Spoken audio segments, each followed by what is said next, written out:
Ora, cá estamos de novo para mais uma entrevista.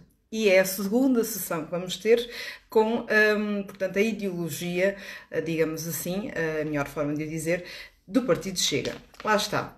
Não é para falar de ações partidárias, já o disse uma vez, mas sobretudo para podermos debater aqui e responder às questões dos nossos seguidores, sobretudo aos meus seguidores que deixaram uma série de questões. Vou tentar, de algumas que selecionei, colocá-las ao Carlos Martins, líder da Lista Futuro, portanto da Juventude Chega, e vou juntá-la à conversa, pois foi marcada e agendada assim então a nossa segunda sessão para hoje. Penso que ele já está aqui a aguardar, sim senhora. A questão podem começar a colocar, se houver tempo, assim estaremos em posição para poder responder. Olá, Carlos, então, como está? Muito boa tarde. Muito boa tarde, muito obrigado pelo convite mais uma vez, por estar aqui presente. De nada, de nada. É sempre bastante interessante. E lá estava eu aqui. Eu comecei por dizer, já começam aqui a entrar várias questões, mas uma delas, aliás, já é a palavra-chave para aqui para a nossa entrevista. Já passou, portanto, pouco mais de uma semana, não é? Desde a nossa última conversa aqui. E eu Uhum. tenho de ir logo ao ponto, diretamente à questão do 25 de Abril, as celebrações, a cerimónia em São Bento amanhã. Eu quero então a tua opinião e, sobretudo, vou tratar por tu neste Claro. contexto, sobretudo, portanto, considerando a ideologia da Juventude Chega e da Lista Futuro. Muito obrigado. Relativamente ao 25 de Abril, eu gostava de dar aqui um passo em trás e falar um pouco daquilo que é a liberdade. E a liberdade, efetivamente, não começou em Abril. A liberdade é algo muito precioso para toda a experiência humana, em particular para a civilização ocidental e para os europeus. E, portanto, nós temos esta ânsia de liberdade, não só individual para a realização dos nossos sonhos, como também liberdade para conseguirmos um projeto coletivo, enquanto povo. E, normalmente, os regimes caem exatamente quando deixam de conseguir responder às nossas ânsias de melhorias de vida e, portanto, de um futuro mais auspicioso. Portanto, é algo comum que perpassa não só aquilo que foram as revoluções liberais, que até diria antes, quando passámos do sistema económico do comunismo primitivo, em que vivíamos em tribos, depois passámos para o esclavagismo, então, mais tarde, a questão das revoluções liberais, que criam muito esta questão da afirmação popular, da vontade popular, perpassou as aristocracias, e de facto em Portugal tivemos, na minha opinião, no século XX, duas experiências de tentativa de liberdade. A primeira, na minha opinião, é com o golpe militar de 28 de maio de 1926, em que houve uma procura de uma adesão, no fundo popular, a uma intervenção militar e na prática não muito diferente daquilo que depois viria a acontecer no 25 de Abril. Portanto, há uma noção de que o regime da Primeira República teve meia centena de governos em menos de 2 décadas, portanto uma anarquia de certo modo institucionalizada. E, portanto, houve uma necessidade de libertação do povo de um regime incompetente, efetivamente, não conseguiu dar resposta, nomeadamente a uma tragédia que foi a nossa participação na Primeira Guerra Mundial. E depois o Estado Novo, efetivamente, com Marcelo Caetano, procurou, enfim, um herdeiro não nomeado por Salazar, que deixou, no fundo, a cadeira vazia, não soube acautelar a sua herança, não soube um sucessor, não é? Nomear um sucessor. Marcelo Caetano procurou uma continuidade, uma reforma na continuidade, portanto aqui um pouco um antagonismo em si só, naquela expressão que ele utilizava, e portanto o Estado Novo não conseguiu reformular-se por dentro, e quando assim há uma ruptura com o sistema. Portanto, o O 25 de Caruncho, Abril, o Caruncho apanhou a cadeira de Salazar e ainda agora ao Conde de Saramá. certo, Ficou certo, concluída a cadeira de Salazar. Mas eu penso que é importante o regime que nós temos hoje, a Terceira República, contextualizar também aquilo que tem sido feito, porque eu sinto que Abril ainda não se cumpriu, ou seja, só agora, na minha opinião, com o meu partido e com o André Ventura, nós conseguimos ter uma voz verdadeiramente diferente, mais plural, que trouxe algum pluralismo aos argumentos e aos debates na Assembleia da República. Portanto, eu penso que o 25 de Abril ainda está na sua primavera, só agora Então, começamos efetivamente a ter. quando tu dizes isso, desculpa interromper, mas ainda vais ao encontro, lá está, do que André Ventura defende sobre a quarta democracia que está por vir. Eu acho que acaba por ser, mesmo que nós não estejamos aqui a forçar a porta, por assim dizer, a porta também já está, lá está, não está com a madeira nas melhores condições. Porque reparemos, Marcelo Caetano também fez um pouco o que amanhã o regime vai fazer. Enquanto nós pedimos às pessoas para ficarem em casa, para serem controladas efetivamente quando forem para o ar livre e para a praia, nomeadamente, depois de termos feito aquilo que fizemos aos feriados religiosos, muito importantes, como é óbvio, não só na experiência religiosa como familiar e comunitária, pedimos todas estas cautelas e até medidas mais draconianas em cima dos feriados religiosos e depois, por outro lado, temos uma população que não pode participar nas celebrações, mas o regime, a convite, portanto, dos ilustres, vai celebrar à porta fechada, sem necessidade de máscaras, portanto, vai dar o dito por não dito para algumas pessoas especiais.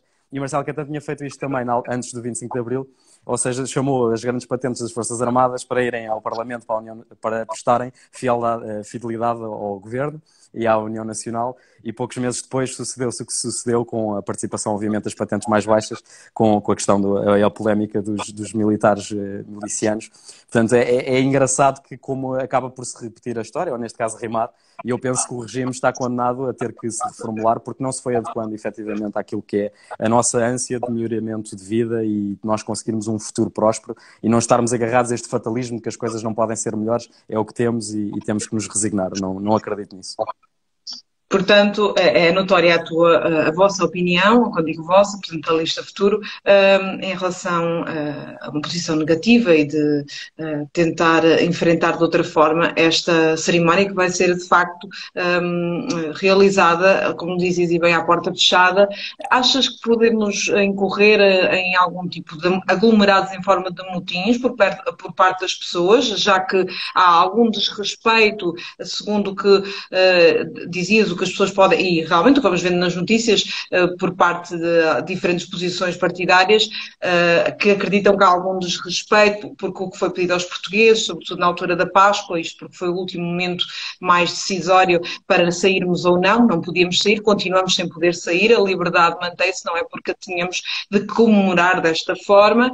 Achas que pode isso desencadear algum tipo de... eu acredito que não, por causa da nossa natureza portuguesa eu não digo de amestramento, mas queria a tua opinião. Achas que podemos ter algum problema amanhã? Eu concordo com a Sandra, o nosso temperamento neste momento é bastante, eu diria, respeitador. Eu sou uma pessoa que acredito claramente que é importante nós celebrarmos a liberdade no sentido lato da palavra, não só da questão da simbologia do regime. Eu sou completamente contra qualquer tipo de perseguição ideológica, individual. Acho que todos nós temos uma consciência muito própria e essa deve ser respeitada na medida em que nós também respeitamos a opinião dos demais. Neste caso em particular, parece-me que o regime onde corre o maior problema não irá ser em motins nas ruas, não temos um temperamento mais grego, se quisermos, nós temos um temperamento mais calmo. Parece-me é que vai perdendo a credibilização, ou seja, há um tratamento para as figuras do regime e há um tratamento para a população em geral. A população em geral não é convidada a participar nesta questão das celebrações. Portanto, eu acho que o regime seria mais inteligente e proteger-se também ele próprio de uma forma mais inteligente se soubesse que estamos numa situação de excepcionalidade, sabendo aquilo que foi pedido para os feriados religiosos, como mencionei, aquilo que está a ser perdido agora numa fase em que vamos progressivamente, enfim, soltando as rédeas do estado de emergência. Portanto, tendo este contexto, acho que o regime deveria pensar melhor como é que faz este tipo de... Mas isto é natural de regimes que estão decadentes, ou seja, há uma dissociação daquilo que é a realidade e o pensamento das figuras principais daquilo que somos nós, no fundo, que pertencemos aqui ao povo e que não estamos diretamente imiscuídos no governo e não temos acesso aos corredores do poder da mesma forma que eles têm e acabam por não conseguir salvaguardar e por isso é que mais tarde ou mais cedo há uma ruptura. E parece-me que isto está a tornar-se inevitável porque não só não conseguem dar-nos o tipo de vida que prometeram, como também, mesmo na questão da liberdade, também não têm cumprido, na minha opinião, porque não têm sabido debater com opiniões contrárias durante várias décadas já. Eu tenho que intervir aqui em relação a um comentário que apareceu e que é um grande problema, aliás, linguístico, lá está, da interpretação linguística, e como eu dou aulas nesta área, atenção, quando nós estamos a falar de posições em relação a cerimónias com alguma pompa e circunstância por parte de figuras do governo, não estamos a dizer que estamos a condenar a celebração da liberdade, porque nós vamos todos festejar nas nossas casas, portanto isso não é fascismo. Não utilizem palavras que, eu estou a falar isto por causa dos seguidores, não utilizem palavras que não são aplicadas quando apenas se está a tentar defender outro tipo de, digamos, dicionários. É uma questão de dicionário. Desculpem, mas tenho-vos de dizer isto aos seguidores, porque de vez em quando, e é um grande problema, aliás, para o Chega, lá está, eu não sou militante, terceira vez que eu digo, mas um grande problema é esse, quando há uma voz maior e tão bem colocada da parte do André Ventura, neste caso aqui, da parte do Carlos Martins, e a linguística é distorcida. Somos todos a favor da liberdade, senão não estávamos aqui a falar. Somos todos a favor da liberdade, senão não estaríamos, neste momento, se calhar, portanto, fora de uma ditadura como foi quebrada em 25 de abril de 1974. Só para clarificar. De outra forma, eu estava a pensar, vi algo sobre o Sr. Primeiro-Ministro que contava, portanto, em termos biográficos, e que é natural ter ocorrido isto a 25 de Abril, não, a 24 de Abril de 74, em que ele dizia que teve de ficar completamente confinado, isolado, mas com alguém que cuidava dele, portanto, ele era extremamente jovem, obviamente, tinha de ter alguém a cuidar dele, porque a mãe era jornalista. E depois, quando eu estava a ler aquilo e dizia, no dia seguinte saía à rua para celebrar a liberdade, porque não o podia fazer naquele dia, porque era, não é? Era completamente proibido. Também é proibido agora, por outros motivos. Então, eu sem querer, eu posso estar aqui a dizer assim, uma baboseira enorme, mas eu olhei para aquilo e pensei, isto é outro tipo de confinamento, porque é que não continuam a respeitar? E vão, portanto, com os seus aparatos e indumentárias, celebrar o poder. Mas eu sou a favor que o celebrem realmente no Parlamento, mas não naquele número que continua a ser excessivo. É apenas, neste caso, seria a minha opinião, e fiz aqui uma correção linguística. Uma correção não, as pessoas, quando se fala desta questão, fascismo, não, é precisamente o contrário. Queremos igualdade para todos. Igualdade, fraternidade. E ainda há uma outra terceira palavra que está muito associada, obviamente, uma trilogia à maçonaria. Para quem sabe, também maçonaria não é algo mau, mas claro, condiciona muitas classes, posições. Pronto, já lancei assim uma série de coisas para irmos todos aos nossos dicionários. Quando digo dicionários, a nossa forma mental de nos irmos organizando e para também não criticarmos os nossos líderes políticos e, neste caso, quando falamos aqui a favor das cerimónias, não é a favor da liberdade que todos somos e cada vez sejamos mais livres. E eu ainda vou tomar aqui mais voz. Lembrei-me agora da entrevista recente que tive com uma advogada na Dinamarca, em que, por exemplo, a rainha cancelou todas as celebrações há pouco tempo por causa da Covid. E lá é muito importante as celebrações de aniversário. Tudo bem que não é a mesma coisa, mas para eles, em termos culturais, é extremamente importante o aniversário da rainha. E pela primeira vez em todo o reinado, ela cancelou porque tinha de dar o exemplo. Ela própria, a rainha, assim o apresentou por causa do contexto de isolamento. E depois, por acaso, a entrevista comentou-se porque a entrevistada, sendo do Brasil, mas morando na Dinamarca, também considerou esta questão portuguesa um bocadinho acutilante. Bem, Carlos, tendo em conta, eu não sei se há aqui assim mais alguém, entretanto, que queira colocar. Queria saltar aqui para uma outra questão, saltar como quem diz, não é? Podemos retomar a questão do 25 de Abril sempre que achares oportuno e se os nossos seguidores, entretanto, também quiserem falar um pouquinho mais. E atenção ao 25 de Abril, claro que sim, é democracia. Eu vou apanhando assim algumas das palavras e eu vou colocando as questões que os seguidores deixaram, a quem eu agradeço bastante por isso, tanto de um lado como do outro, portanto, das várias páginas que estão a interagir para esta entrevista. Vou perguntar-te assim, lançando-te como quem é repto, o processo Tancos. Tua opinião. Houve agora um debate instrutório no dia 21 de Abril. O processo Tancos acaba por ser. Também eu acho que é interessante as pessoas, no fundo, recorrerem a adjetivações quando estamos a falar. Eu até dei aqui um contexto histórico e civilizacional, se quisermos, dos sistemas económicos, das várias mudanças de regime pela Europa, em questão da Revolução Francesa, da Revolução Americana. O nosso próprio golpe militar também que ocorreu, os dois golpes militares com adesão popular que ocorreram no século XX. Fiz aqui uma contextualização histórica e fiz aqui uma crítica também ao regime, efetivamente, defendendo que era necessário a mudança de regime, até pelo contexto do Estado Novo no contexto internacional, e antes de responder à questão específica de Tancos. Sim. E, portanto, na prática, o que eu estou a fazer aqui é até uma crítica construtiva ao regime que temos hoje, não é? É uma crítica destrutiva, ou a dizer que o 25 de Abril não devia ter ocorrido. Não fosse 25 de Abril, fosse outra data qualquer, o regime estava condenado a morrer, porque o contexto internacional e europeu era completamente diferente. Nós éramos a última potência colonial de impérios modernos europeus, portanto era uma questão de tempo até cairmos, porque não era sustentável. Aliás, eu até acredito, muito sinceramente, que foi um ponto, foi uma forma positiva de fechar o nosso ciclo colonial, na medida em que eu sou um forte defensor da autodeterminação dos povos, todos os povos, e portanto acho que é muito interessante que foi também pela questão da nossa própria intervenção militar.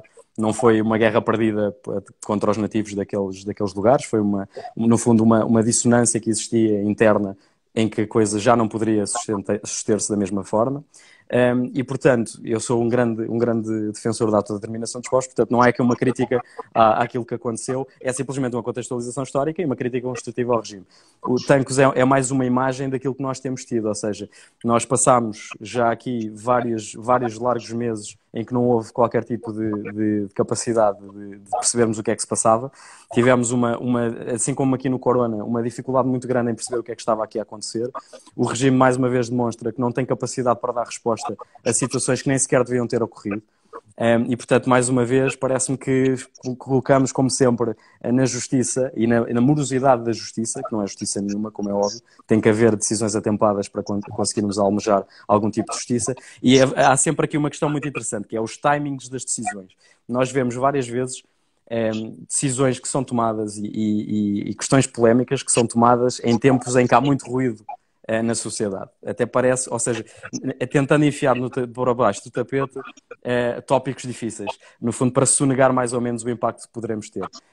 E, portanto, isto faz lembrar até a forma como muitas leis são passadas à sexta-feira à tarde, e, portanto, parece-me que agora voltarmos à questão de Tancos é uma forma interessante também de despachar um pouco e adiantar um pouco a polémica, porque estamos todos, no fundo, concentrados naquilo que são, obviamente, os problemas de saúde que nós podemos enfrentar, não só, e os problemas económicos que vamos enfrentar certamente, não só presentemente como no futuro. Tu achas que, apenas por especulação, concordas com as teorias, digamos, de conspiração que colocam o Estado, figuras de Estado, perdão, não o Estado, colocam algumas figuras do Estado relacionadas com o processo de Tancos, desde o furto ao aparecimento de armas, e agora este correr de debates instrutórios, porque felizmente veio a Covid, digamos assim, e as coisas começaram a avançar. Eu agora ia dizer outra coisa, mas não vou dizer, no entanto, queria saber a tua opinião sobre a ideia que houve de conspiração e que continua, aliás, a inteirar todo o cenário do processo de Tancos. São tantas pessoas envolvidas e no meio disto tudo parece uma história em que não uma trilogia grega, olha, lá está. Uhum. Eu sou contra, eu não gosto de entrar em teorias da conspiração porque eu, da mesma forma que valorizo mais o conteúdo do que a forma, eu sou uma pessoa que valoriza sobretudo os resultados mais do que as intenções, porque os resultados eu consigo analisá-los, são palpáveis, têm uma métrica, portanto podem ser medidos e portanto existem.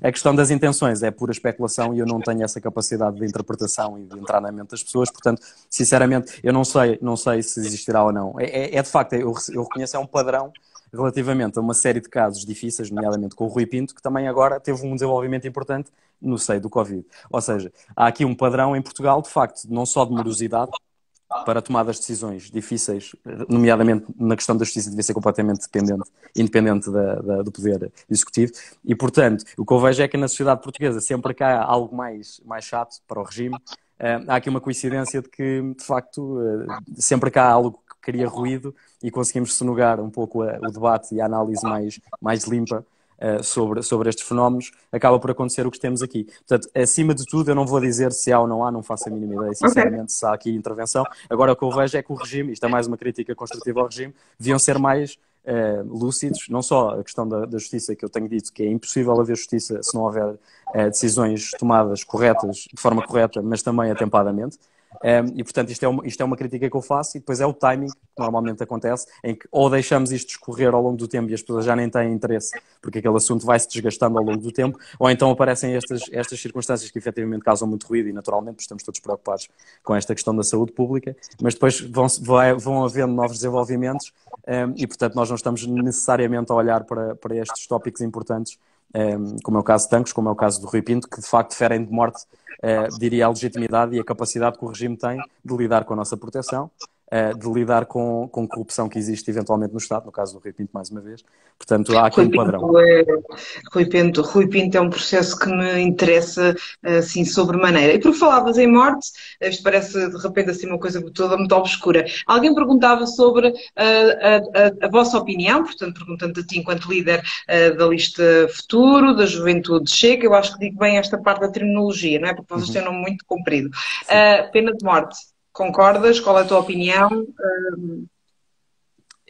Eu acho que o sistema penal tem que ser revisto do ponto de vista, lá está mais uma vez, do ponto de vista holístico. Nós temos que perceber que tipo de regime é que nós queremos, e isto vale não só para a questão penal, como para a questão civil também. Não pode, eu penso que nós temos um sistema construído que incentiva muitas vezes algum tipo de criminalidade. As penas são baixas, mesmo em comparação com outros Estados europeus. A pena de morte, eu diria que é um debate que neste momento não fará muito sentido, na medida em que nós temos uma pena máxima de 25 anos, portanto ainda há aqui entre 8 e 80, e eu não sou uma pessoa totalmente absolutista, como também não sou um absoluto relativista. Portanto, acho que entre 8 e 80 há uma análise que deve ser feita. Parece-me evidente que há um sistema penal e até civil que incentiva certos tipos de crimes, especialmente nos extremos, ou seja, uma pessoa que mata 10 pessoas pode matar 200 e sabe que tem uma pena de 25, portanto não vai acumular para além daquilo. Portanto, parece-me que na questão do incentivo, porque nós temos o sistema penal que gosta de reabilitar, mas também parece evidente que há pessoas que potencialmente vai ser muito difícil reabilitar, e nós não podemos, obviamente, tornar um crime em que há, no fundo, um homicídio de 10 pessoas igual a um crime em que há um homicídio de 200 pessoas. Isto parece-me evidente. E temos que perceber, enquanto sociedade, que existem pessoas que, efetivamente, vão ser muito difíceis de inserir, e nós temos que também ter uma mensagem de segurança. Não é só uma questão de reabilitação de quem não se comporta dentro dos padrões societários.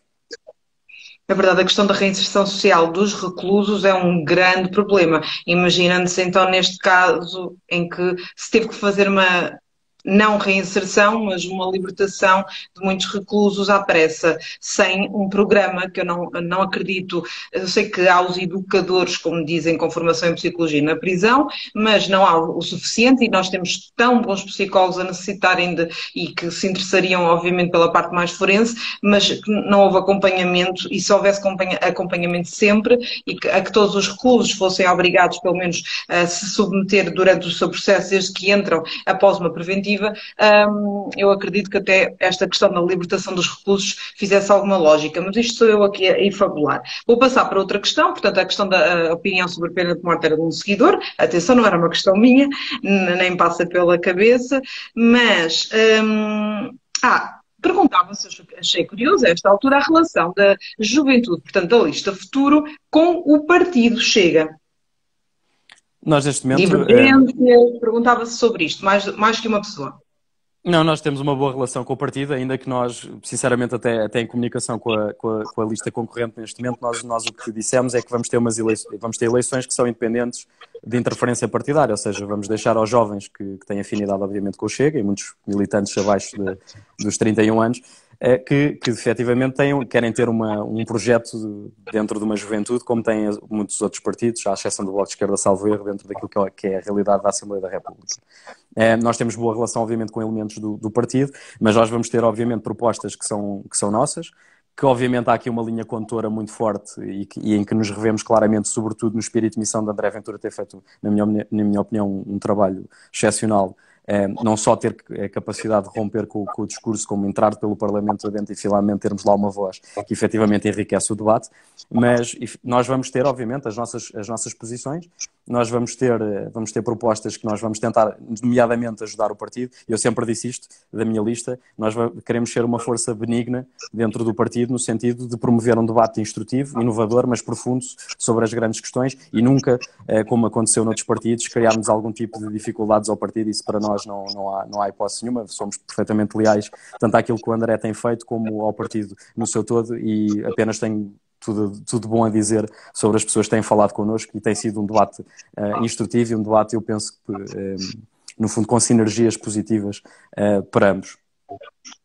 E está respondido muito bem. Sinergia e estar a lealdade, mas sobretudo o facto de estarem em consonância. Algo muito importante, por acaso colocavam aqui a questão, mas eu já te ia perguntar, quer dizer, a última, a mais recente, não, eu estava aqui a olhar para os comentários. Porquê só até aos 31? Não deviam pensar em alargar um pouco? Isto tem a ver com, ou seja, aquilo que nós Estou vemos... a pensar nas pessoas assim próximas da minha idade. Pois, a questão aqui tem mais a ver até com aquilo que é a realidade em Portugal, ou seja, eu penso que todos os partidos, tirando o PSD ou a JSD, é possível até aos 30, mas a partir portanto, para uma idade a norte dos 30, já terá de ver com a questão partidária e não com a questão da juventude. Já tem a ver com o contexto da política em Portugal, mas como é óbvio, e aquilo que eu tenho recebido algumas mensagens de pessoas que já passaram essa idade, e aquilo que eu tenho dito é, obviamente, estamos disponíveis para continuar a falar e podem participar nos nossos fóruns, porque não vai ser só a questão dos votos ou a questão de poderem participar na juventude. Nós queremos aqui um fórum aberto e debate ideias saudáveis, independentemente da idade, e, portanto, toda a gente está convidada a interagir connosco, sempre num espírito construtivo, para melhorarmos o país.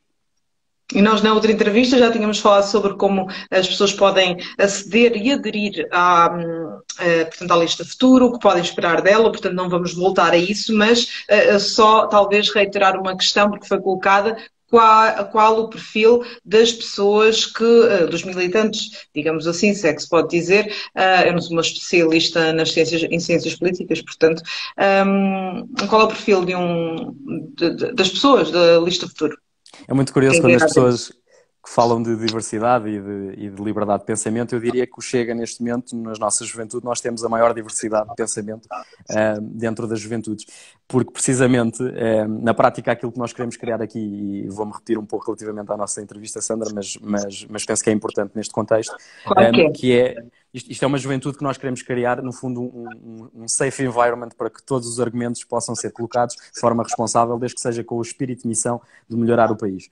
E, portanto, existem aqui várias direitas, se quisermos, a Big Tent. Existem até pessoas que eu sinto que até se enquadrariam numa determinada esquerda de preocupação social, mas que sentem que não vai ser na esquerda do sistema que vão encontrar essa capacidade. E falo mais da questão da preocupação com a precariedade, portanto, com a questão do Estado social, da preocupação de termos um Estado, no fundo, sustentável e que irá ter, por exemplo, políticas de natalidade. Isto para mim não é uma coisa de esquerda ou direita, portanto eu até tenho sido bastante abrangente neste ponto. Eu quero é pessoas, e aquilo que eu tenho visto é jovens de excepcional capacidade, que sentem, nomeadamente miúdos de 14, 15 anos, que eu já sinto que deviam ser meus filhos, e portanto sinto aqui uma responsabilidade quase paternal de instrução, mas é muito... E só tens 30. Eu lembro-me de teres referido. Podia acontecer. Mas no fundo, ou seja, eles falam comigo e falam com as pessoas da lista, e é genial ver que, apesar de serem tão jovens, já têm aquela preocupação de perceber que o regime não está a dar respostas, que temos que mudar o sistema, que temos que lutar pelo nosso país. É este o espírito, porque não estou à espera que uma pessoa de 14 anos, assim como eu com 14 anos, não tinha o mesmo pensamento que eu tenho agora. As pessoas desenvolvem outro tipo, e não é só uma questão de crescimento, é uma questão também de nós sermos confrontados com a realidade e irmos mudando as nossas opiniões consoante também as nossas experiências de vida e aquilo que testemunhamos na nossa e na vida das pessoas que nos são queridas. E, portanto, aquilo que eu vejo é um perfil muito variado a nível ideológico, mas que tem sido muito interessante. Eu até tive um debate esta semana uma conversa muito interessante com os meus jovens da região norte, especialmente do Distrito do Porto, e falávamos tópicos muito diferentes e muito variados, e existe uma diversidade de opiniões. É muito interessante ver quando nós chamamos, no fundo, a metodologia de análise dos programas nem 8 nem 80, tentarmos aqui encontrar um ponto de vista que seja maduro. Muitas vezes as pessoas pensam ou levam os argumentos ao extremo, e acho que é um fruto precisamente do duopólio do sistema político. E é muito interessante ver, há coisas que, imaginemos, a exceção não vai validar a regra.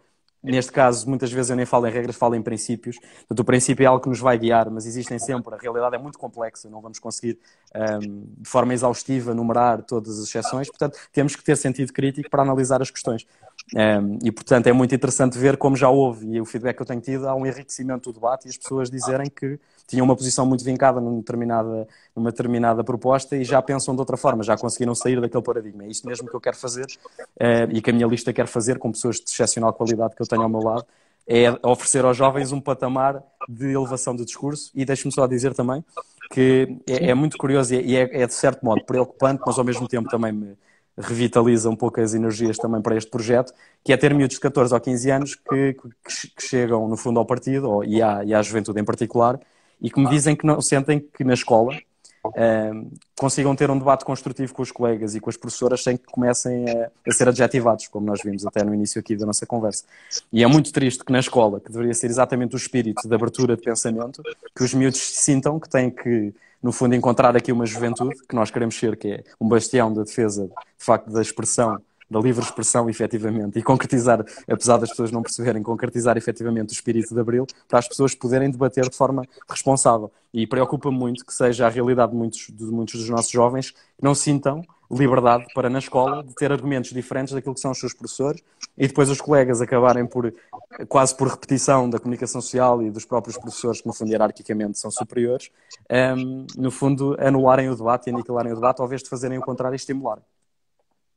Olha, apareceu entretanto aqui uma questão, por acaso é de uma aluna minha, mas eu não me importo de dizer, que vai ao encontro de outras questões que tinha aqui. E também já te queria ter perguntado, e aliás também em relação ao partido Chega. É necessário mais diversidade, estou a utilizar a parte da linguística aqui da questão, e elogiando mesmo este teu discurso que acabaste de colocar agora, e até da elevação do discurso que é necessário nos jovens e entenderem também estas tais diferenças linguísticas e não associarem a vossa luta e uma voz arraigada a fascismos e nacionalismos exacerbados. Não, pergunta-se, vocês defendem uma posição mais ao centro ou não? A minha defesa é completamente nós sairmos da questão do duopólio esquerda-direita, no sentido mais, que eu acho que é um enfraquecimento, porque depois o que acaba por acontecer é, nós somos direita, imaginemos, se considerarmos isto assim, nós somos direita e efetivamente há uma posição da Assembleia da República, porque lá está, depois há uma realidade do sistema que nos obriga a escolher estas trincheiras. Parece-me é que nós, especialmente na faixa etária em que nós nos estamos aqui a situar neste projeto, é mais importante, na minha opinião, nós fornecermos instrumentos e metodologias de abordagem aos problemas que depois façam com que as pessoas cheguem a determinadas conclusões.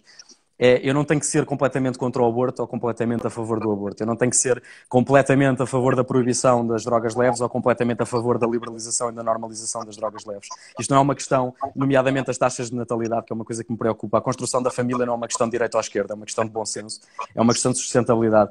E parece-me muitas vezes, se eu me definir como direita ou de extrema-direita, ou a pessoa do outro lado se definir de esquerda ou de extrema-esquerda, nós vamos estar já a posicionar-nos nas nossas trincheiras ideológicas e a outra pessoa é necessariamente má, ou é naive, e portanto acabamos por não nos sentar à mesa como adultos, porque nós com a nossa família não fazemos isto. Se tivermos de facto capacidade de debate. Aliás, o Miguel Portas e o Paulo Portas eram um bom exemplo disso, apesar de eu não concordar com eles os dois em termos de posicionamento ideológico em muitas questões, mas de facto eram irmãos e, portanto, de certeza que sabiam construtivamente discutir este tipo de assuntos. E eu gostava que nós fizéssemos isto enquanto sociedade, na prática.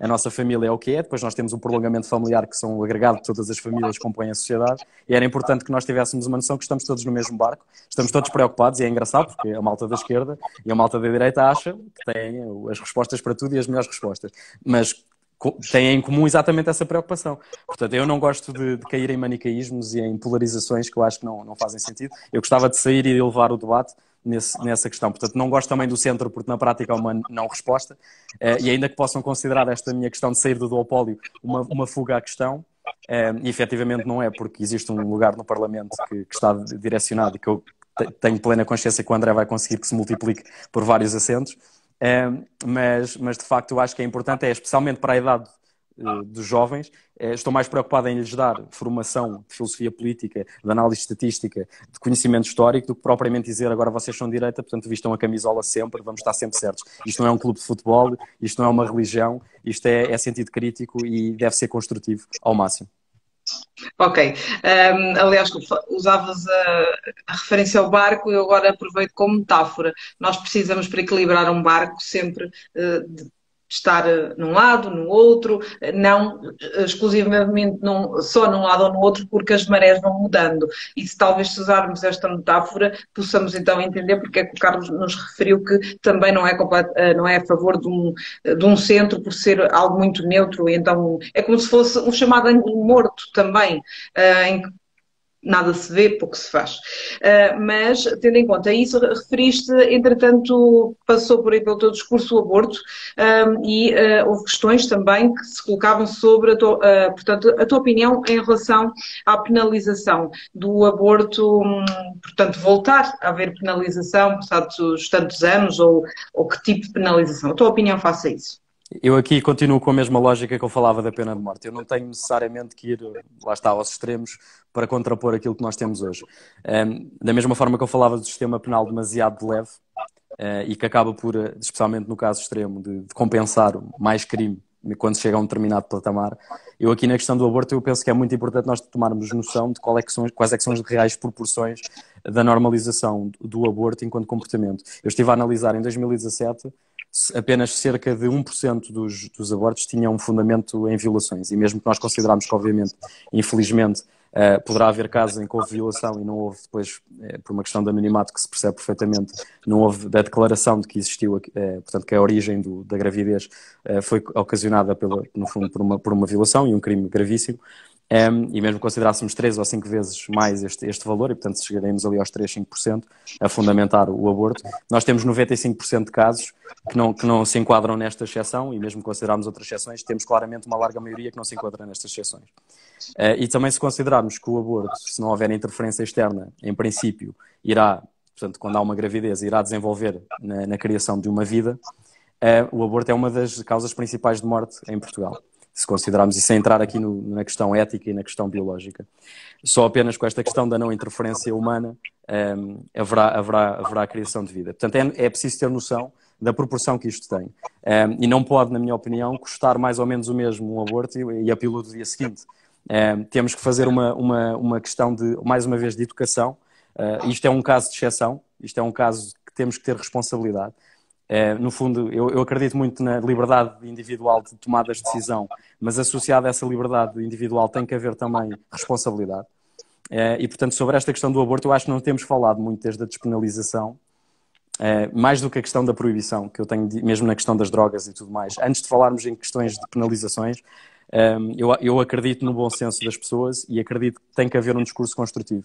E se nós tomarmos em consideração as proporções que tomou o aborto desde que foi despenalizado, não só em Portugal como no mundo ocidental, e se considerarmos uma causa de morte, é uma das principais causas de morte. Portanto, tem que haver aqui uma nova abordagem dos montantes que estão a ser despendidos neste procedimento, nesta metodologia, o porquê dos jovens recorrerem tanto a esta questão. Portanto, alguma coisa está a falhar, lá está, na educação e na prevenção e na responsabilidade individual dos jovens. Portanto, isto como sociedade nós temos também aqui um papel, não a ser só aquele pai que proíbe, porque isto mais tarde ou mais cedo, eu não acredito tanto na questão da proibição, mas acredito no esclarecimento e muitas vezes fazer aquele discurso mais chato de temos que sentar e temos que falar sobre isto porque efetivamente não estamos a tomar as melhores decisões.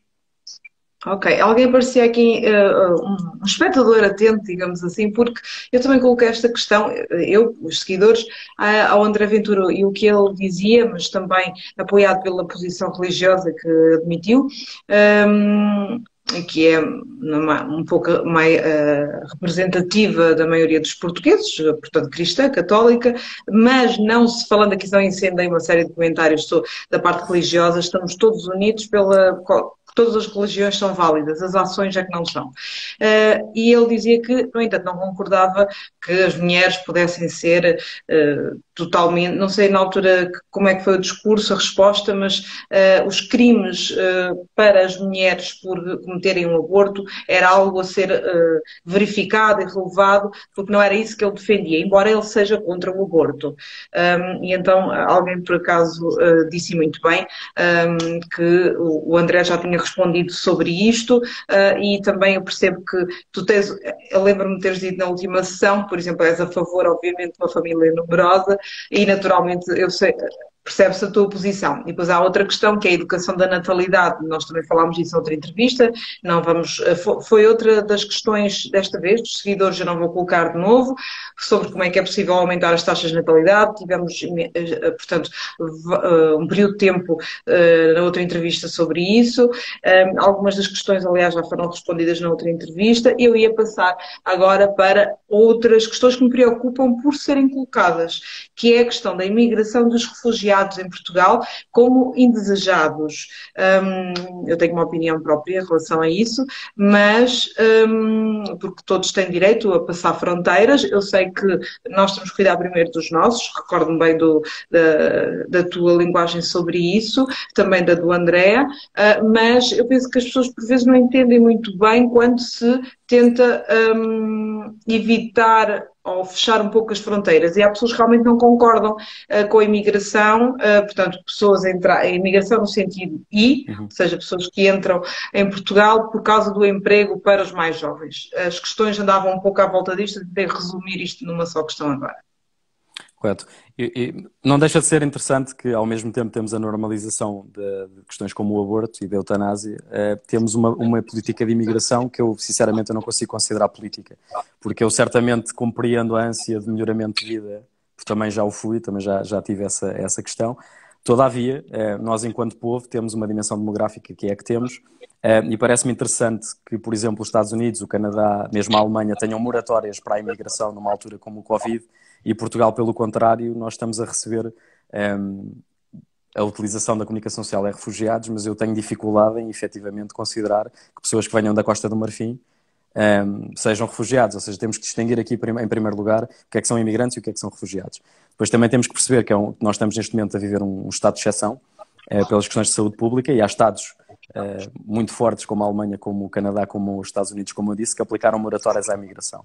Portanto, parece-me que não podemos, e olhando em termos macro, mais uma vez, em termos de projeto civilizacional, para os nativos nós temos uma linguagem, e para depois balancear as taxas de natalidade baixas que nós temos e não tendo uma política de natalidade para os nativos, orientada porque não temos, é inacreditável, mas vai ser algo que nós na juventude vamos lutar para que haja, enfim, faz muito mais sentido, na minha opinião, ter um Ministério das taxas de natalidade ou da natalidade do que propriamente um Ministério para as migrações, como nós temos com este governo.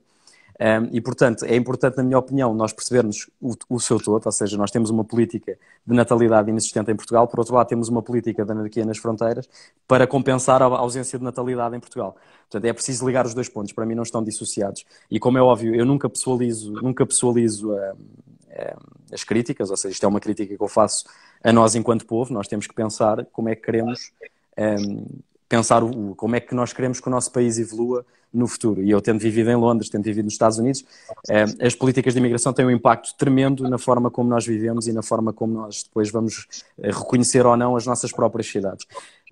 Sobre a questão dos refugiados, é importante nós dizermos, pessoas que vêm da Costa do Marfim, pessoas que vêm, como nós vimos, que encontraram nos hostels, parece-me uma falta de respeito para com os portugueses nesta altura, não sabermos como é que foram colocadas aquelas pessoas em hotéis em Lisboa. Porque é Lisboa? Porque tens os hotéis e os hostels mais caros do país. Se são refugiados, porquê colocar? Há a questão se são refugiados ou não são.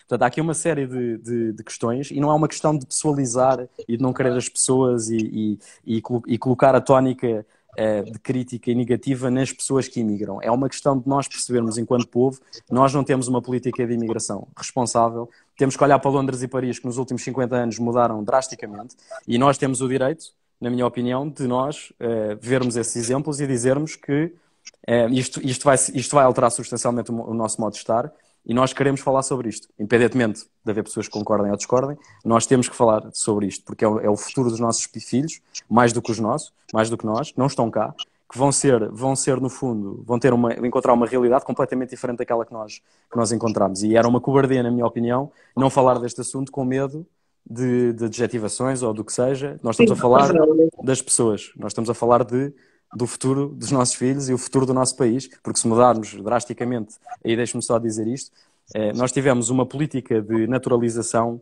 desde o 25 de Abril, que foi mais ou menos respeitada por todos os governos, até à última legislatura de António Costa, em que ele, num dos governos da primeira legislatura, mudou completamente a política de naturalização, numa sexta-feira, à última sexta-feira, antes de irmos todos de férias, e inclusivamente os senhores deputados. Portanto, isto tem sido feito de uma forma, mais uma vez até como a questão da regularização agora, que na minha opinião é abuso de poder, utilizar o estado de emergência por razões de calamidade de saúde pública e aproveitar isto para legalizar todos os documentos dos imigrantes ilegais. Portanto, é importante perceber como é que as coisas estão a ser feitas, a ausência de transparência relativamente a este ponto, independentemente depois de dizerem que Portugal deve ter mais imigrantes ou não. A verdade é que nós não temos este debate. A verdade é que nós tomamos decisões que vão causar sérias consequências no futuro e nós não estamos a ser chamados a debate. E é uma coisa importantíssima. Mais importante para mim do que referendar outro tipo de temas como a eutanásia ou o aborto é a questão demográfica em Portugal. Entretanto, à medida que ias expondo a tua opinião, falava-se, portanto, aliás, perpetuando o tema da questão dos refugiados, da questão das minorias imigrantes, porque são minorias distintas, refugiados e imigrantes, também não convém confundir, eu aqui estou-me a dirigir aos seguidores. Alguém pergunta como é que é mais fácil, qual será a via mais fácil para a nacionalização, portanto, para obter a nacionalidade portuguesa por parte do CEP. Nós aqui temos seriamente de pensar que tipo de imigração é que nós queremos. Normalmente as pessoas utilizam o argumento de nós termos uma diáspora portuguesa para justificar mais imigrantes a chegarem. Eu vejo isto ao contrário. Na medida em que nós não conseguimos fixar a nossa própria população, não fará sentido nós termos uma política indiscriminada, sem qualquer tipo de critério para recebimento. E na prática o que nós temos em Portugal é a política do facto consumado, ou seja, se um imigrante ou uma dada pessoa quer viver no espaço Schengen, Portugal é uma ótima porta de entrada na medida em que nós, mais tarde ou mais cedo, iremos legalizá-lo, porque é o que nós temos tido. Nós não expulsamos ninguém, mesmo que cheguem cá, mesmo que pratiquem crimes ou não pratiquem crime, mesmo que tenham emprego ou não tenham emprego, desde que consigam pagar uma viagem e entrar pelas nossas fronteiras, acabam por ficar. Então, isto não é política de imigração. E, portanto, eu acho que era importante, e nós vamos fazer uma proposta de lei para a questão da naturalização.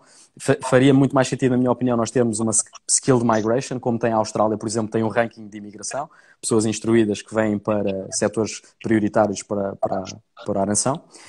Parece muito mais interessante este tipo de imigração. Parece mais interessante até na América nós temos vários tipos de visas qualificados e fazermos uma qualificação do tipo de imigração que nós queremos.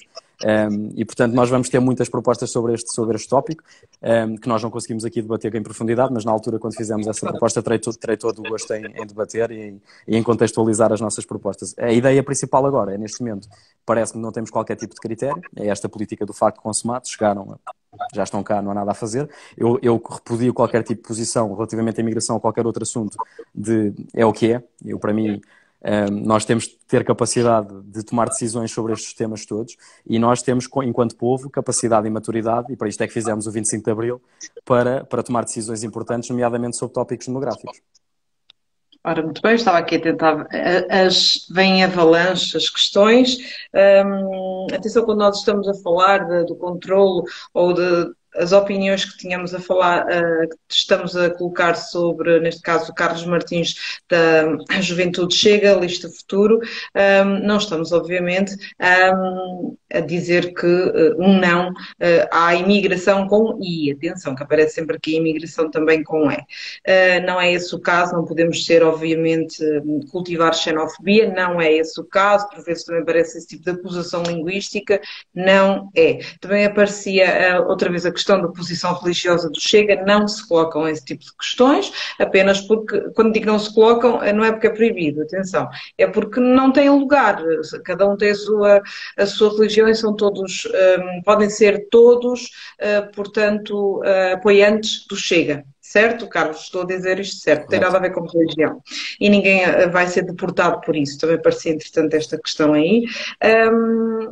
As pessoas estão cada vez mais... Vê-se que a questão da imigração preocupa muito. Muitos os jovens que estão aqui a aderir, eu vejo que o tipo de ouvintes, digamos assim, é realmente as faixas etárias mais jovens. A imigração preocupa-os bastante, pelo que vou aqui reparando. E a outra parte, obviamente, a Covid-19 até o início de maio está ainda em vigor esta segunda fase do estado de emergência. Se ele não for renovado, o estado de emergência, como é que, na tua perspectiva, até por causa do teu percurso, relembrando ser completamente, ou pelo menos a maior parte dele recente, mais na área da banca e da economia, portanto, qual é a tua perspectiva sobre o o reerguer dos nossos negócios em Portugal, das empresas, das pessoas que, entretanto, perderam os seus empregos e focando os jovens.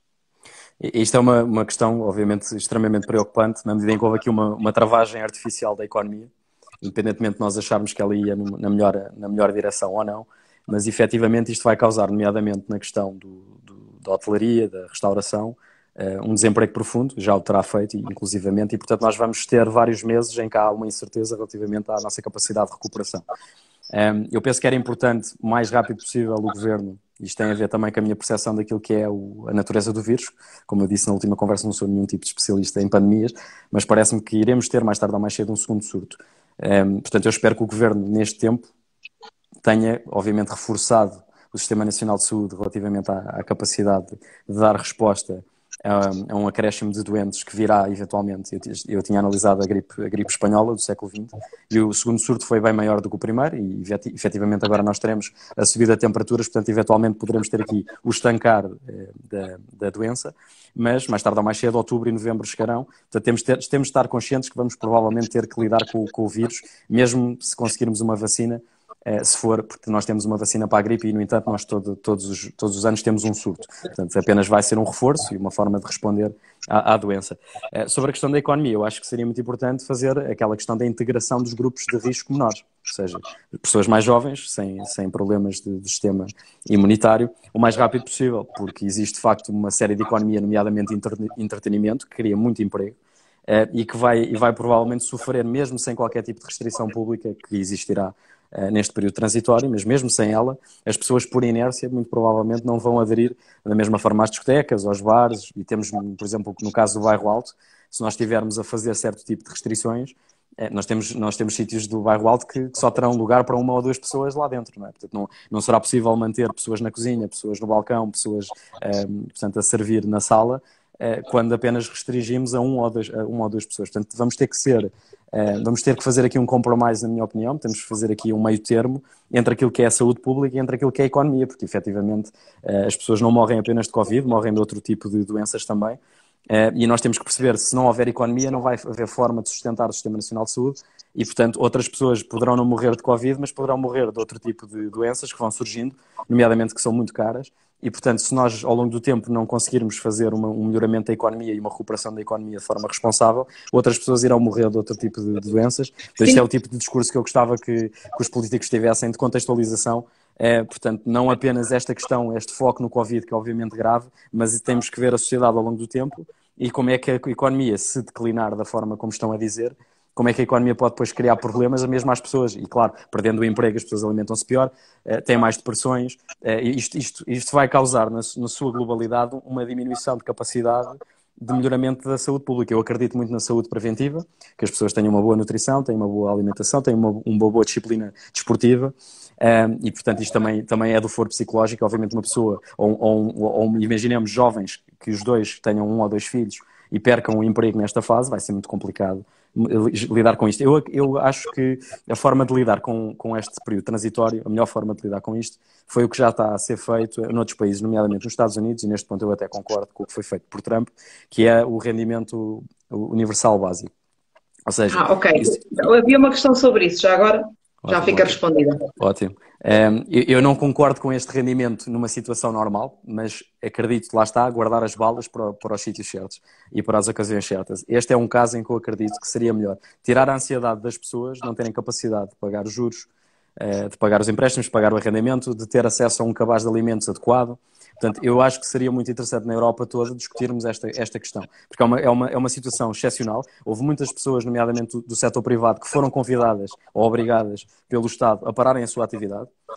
E eu acho que está a criar aqui em Portugal, mais uma vez, uma distinção que não é muito produtiva entre o funcionário público e o funcionário do setor privado, em que o setor público não despede nunca, em que o setor público está garantido pelo setor privado e o setor privado vai ter layoffs, porque os negócios, mesmo com acesso a crédito, mesmo com esta questão de só têm acesso ao crédito se não despedirem, a aritmética normalmente coloca a nu toda a retórica. Portanto, a aritmética mais tarde é uma questão de tempo, mais tarde ou mais cedo vai revelar se a retórica batia ou não certo com a própria realidade. E nós vamos ter muitas dificuldades no setor privado de conseguirem lidar com esta situação, mesmo depois de 2 meses de término da atividade económica.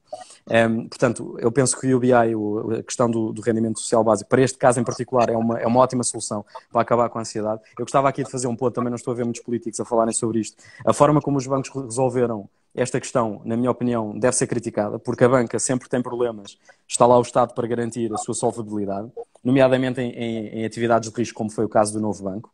Portanto, eu gostava de dizer que aquilo que foi feito relativamente aos juros é inaceitável, é inaceitável, na medida em que o que está a ser feito não é uma moratória.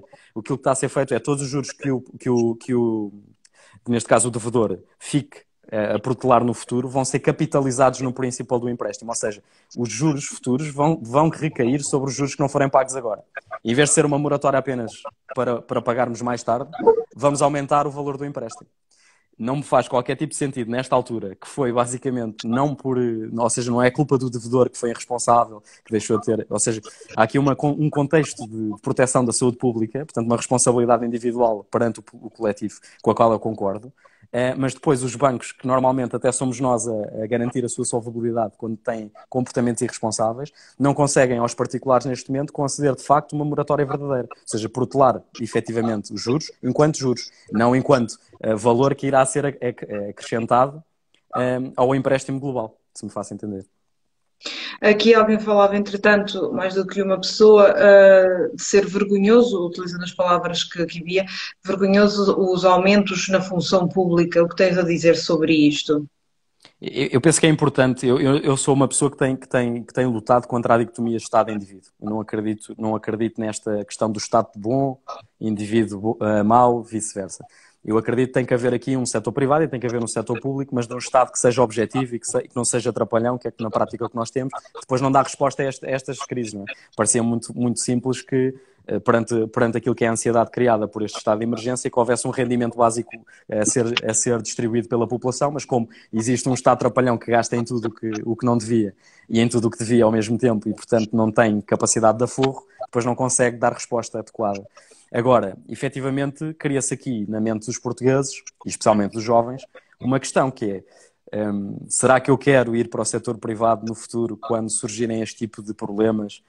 Será que eu não quero ser funcionário público para garantir que, se houver algum tipo de imprevisto, tenho o meu emprego garantido? Que não está garantido, porque efetivamente o rendimento do Estado vem de algum lado. Portanto, é uma falsa questão, mas a percepção que está a ser criada é que existe de facto duas categorias, e atenção que eu digo, eu acredito claramente que o Estado tem um papel importante na nossa nação, portanto não é questão de diminuição ou de diminuição descabida do Estado ou vilificação do Estado, mas é não criarmos dois tipos de portugueses, especialmente agora que os privados têm a ansiedade dos layoffs, estarmos a garantir não só o emprego, ou, em termos de discurso, garantir o emprego ao setor público e ainda falar de aumentos.